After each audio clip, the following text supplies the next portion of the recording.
New cars suck. Oh, fuck. Fuck! Brand new Mazda already broke. I think the era of the subscription model is already wearing thin on people. Please, man. Fucking give me my fucking money back. Millions of Americans are returning their dream new cars, and everyone knows why. Before we get started, don't forget to like the video and subscribe to the channel. Bro, does anyone want to come along and explain to me why I'm at a gas station filling up gas? I come back in my car, and for some reason, it wanted to freaking update. Without even letting me know, it just wanted to update. I've been here for around 5 minutes, and it still says 10 more minutes remaining. I can't even turn on my car, and now I'm stuck with people behind me and shit. Because it decided to update all on its own.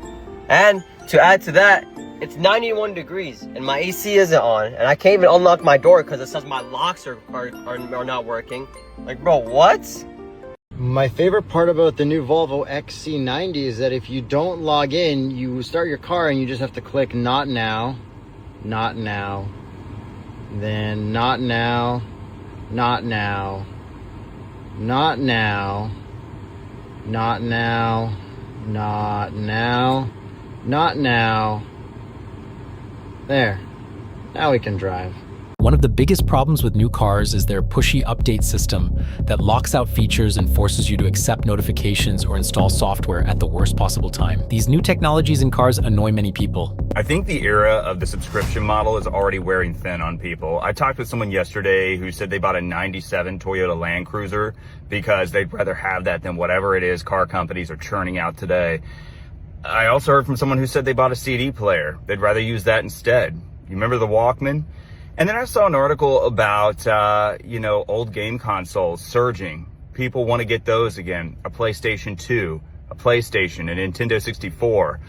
And, I look at the world around us and I think it's a combination of things. Like, we're tired of getting nickeled and dimed just to use stuff. And maybe we're tired of being online all the time.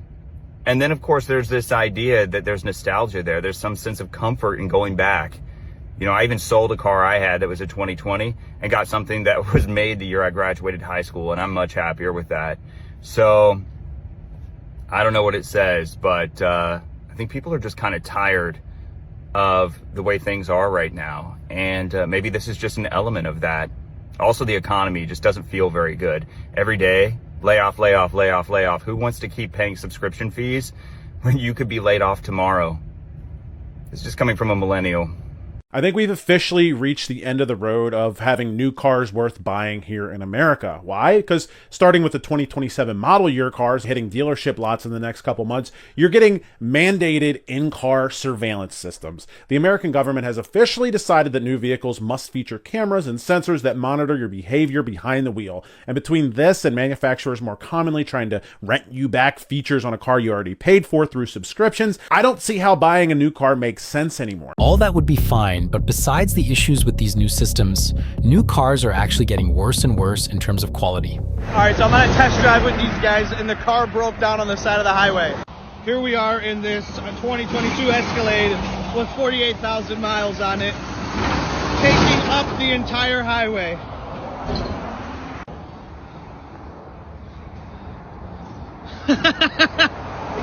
This thing is completely stuck in the middle of the road.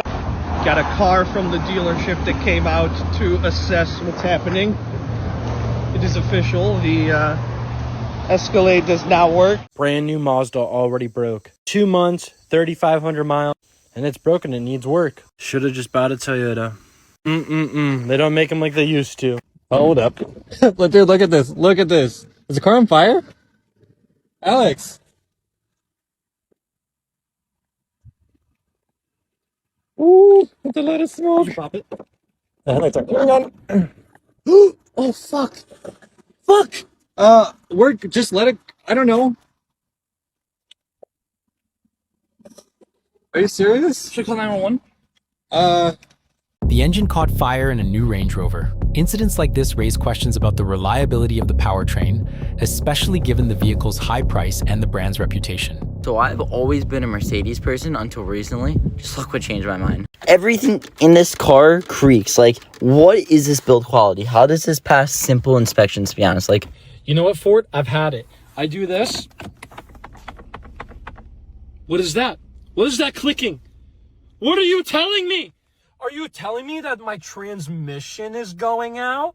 Because instead of it going 1 to 3 like it goes bam, boom, bam. That's how it shifts. What are you telling me? Speak to me. Tell me everything I need to know.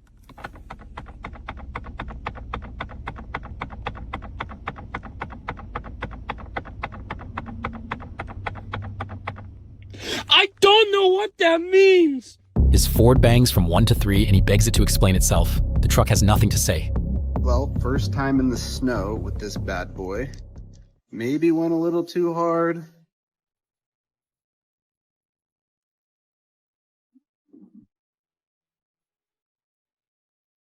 That can't be good.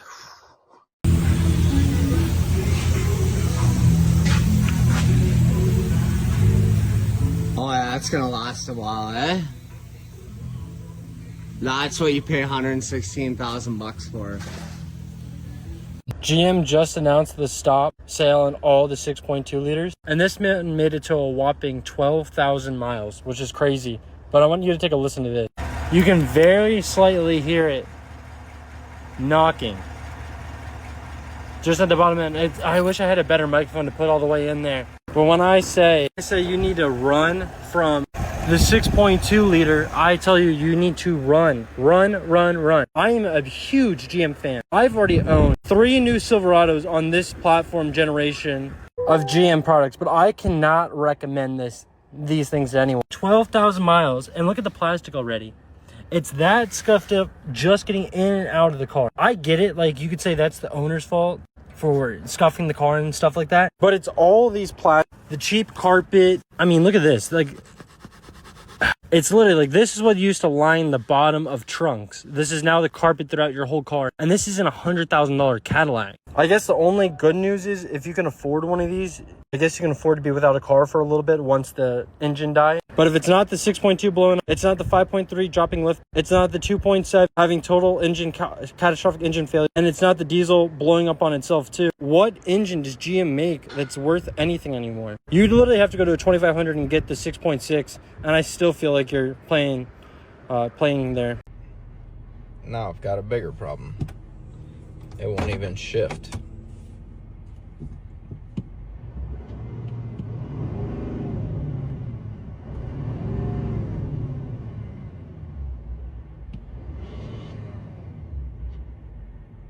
Look at this picture and tell me that you don't think the blind spots on lifted trucks are getting out of hand. Like, you can't even see their windshield at all. Like, as a general rule of thumb, if you pass another car in a parking lot, you should be able to make eye contact with the other driver. We have this picture that perfectly illustrates how a child standing at their full height is basically invisible in front of a truck, and this is a stock truck, it's not lifted at all. And the worst part about this is that they don't really need to be designed this way. They don't have to have these massive brick wall front ends. Like, this truck on the left has much better visibility and in a lot of ways is more capable than the truck on the right. Like, this entire K-Truck fits inside the engine compartment and the front door of the F-150, and it only comes up to its hood, but their bed lengths are basically identical. The irony is that a lot of American farmers who actually need a truck to do truck stuff are importing K-Trucks in droves because they're better at doing truck things around the farm. And if you go look at the parking lot for a big grocery store or supply store in Japan for people who run businesses, it's all K-Vans and K-Trucks because they don't need anything bigger than that. And then if they need something more heavy duty, they use something like this, like a big cab-over truck that has incredible visibility and tons of practicality. And they managed to build an entire nation without a single one of these, and everyone is doing just fine.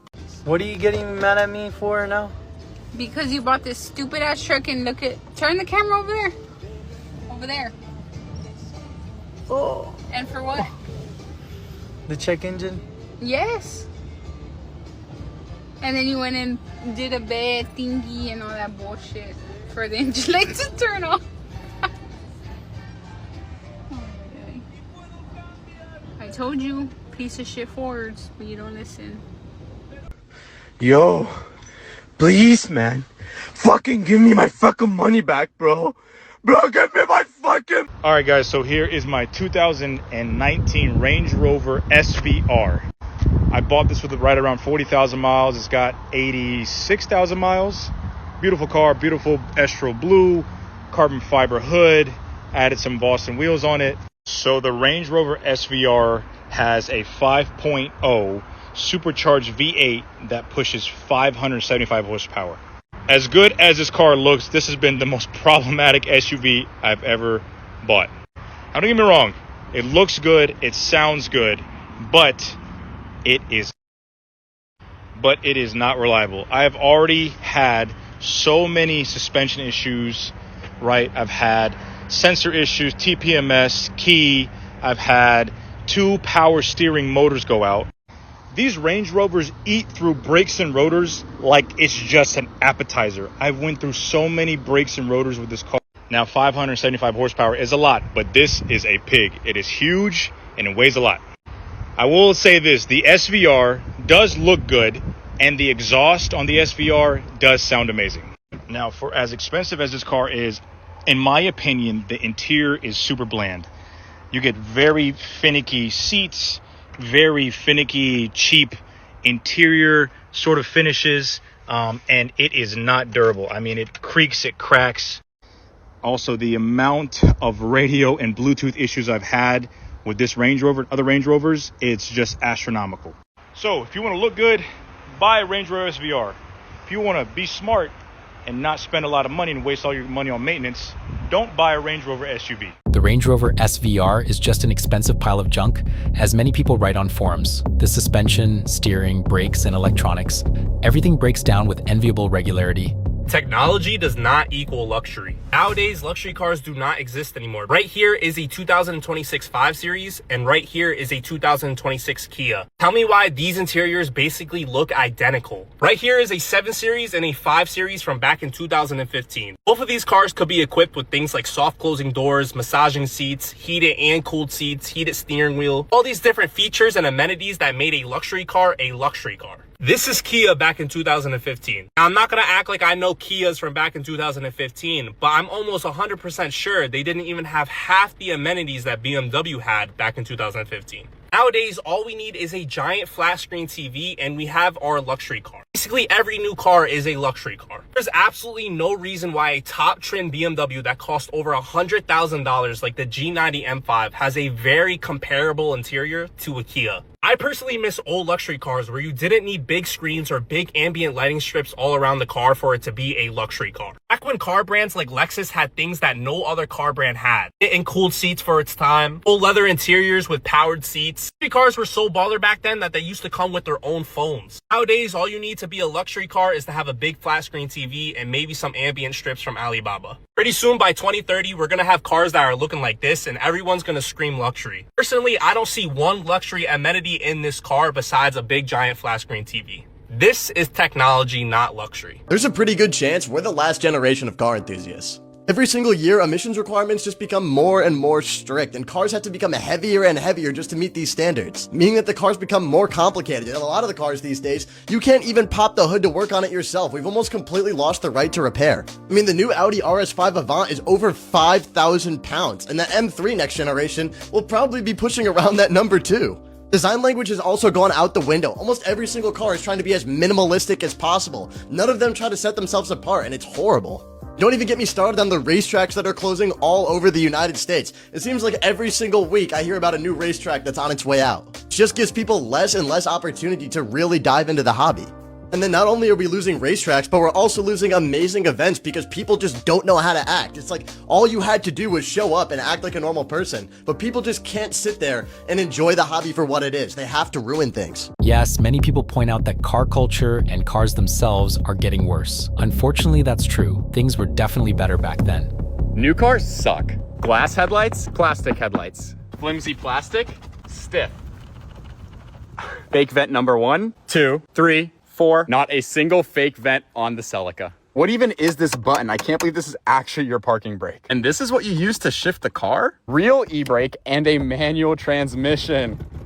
No screens either, and it's very driver focused. Andrew, what's your favorite thing about your car? The fact that it'll gap yours. You know what? You do have me there. All of this plastic is disgusting. You can actually see my turbo. It is very cool to see how far Toyota has come in 30 years. It's also great that you can still see 30-year-old Toyotas on the road today. Will that happen with a BMW made Toyota though? I don't know. It's also awesome that Toyota is continuing to make awesome sports cars even in a time when we have super strict regulations and no one wants a manual anymore. Which styling do you like more, new Toyota or old Toyota? All jokes aside, both of these cars are awesome in their own way, but I do have to admit, BMW does know how to make a good car. Because of these problems with new cars, the auto market is suffering. Take a look at this. I'm going to show you how bad repos are getting and how new these vehicles are that are getting repossessed by the banks and being sold at the auction.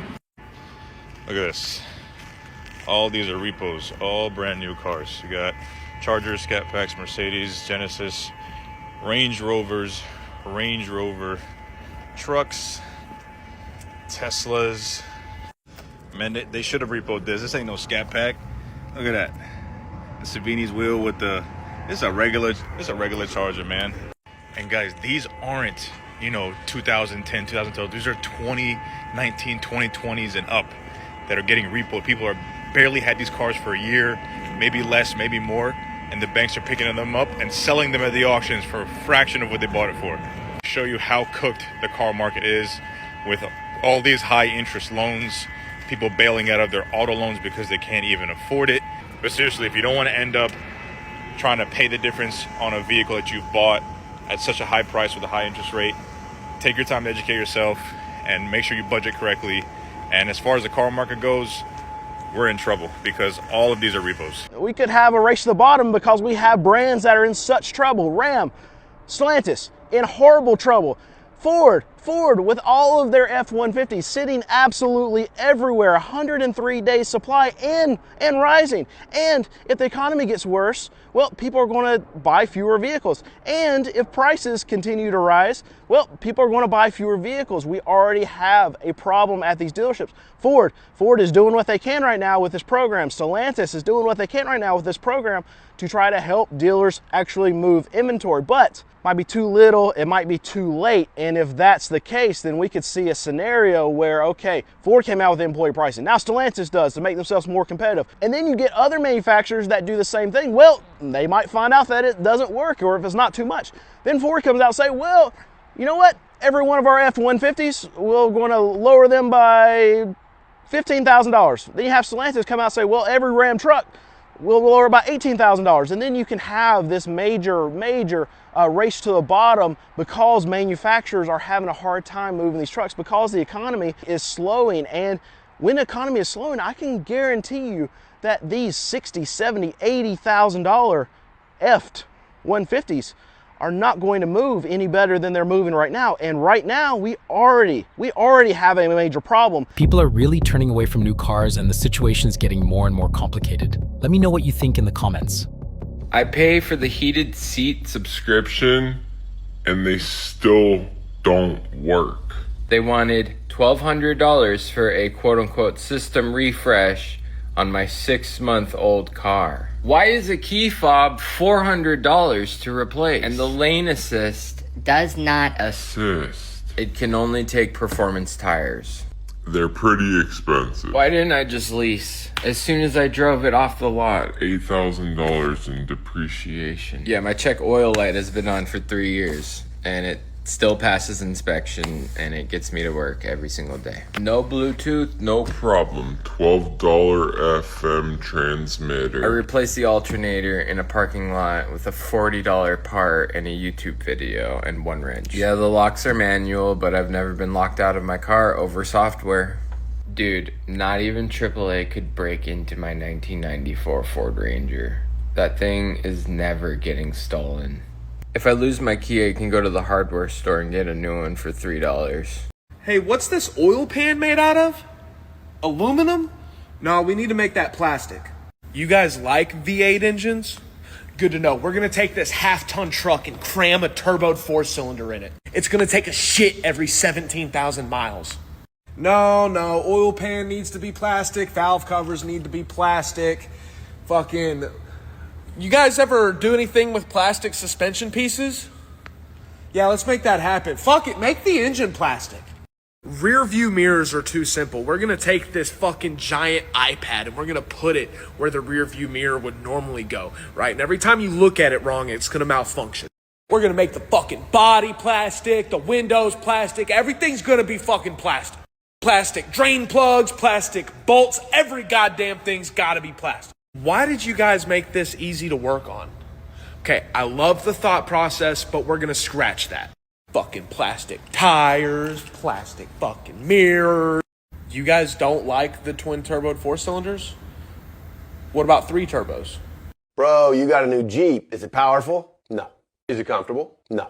Is it smooth? No. Is it fast? No. Is it roomy? No. Okay, it gets good gas mileage, right? No. It's got lots of cargo space? No. It's good at towing? No. Is it affordable? No. Okay, it's gotta be reliable? No. Then what's so great about it? Bro, this is an off-road machine. So you're gonna take it off-road? No.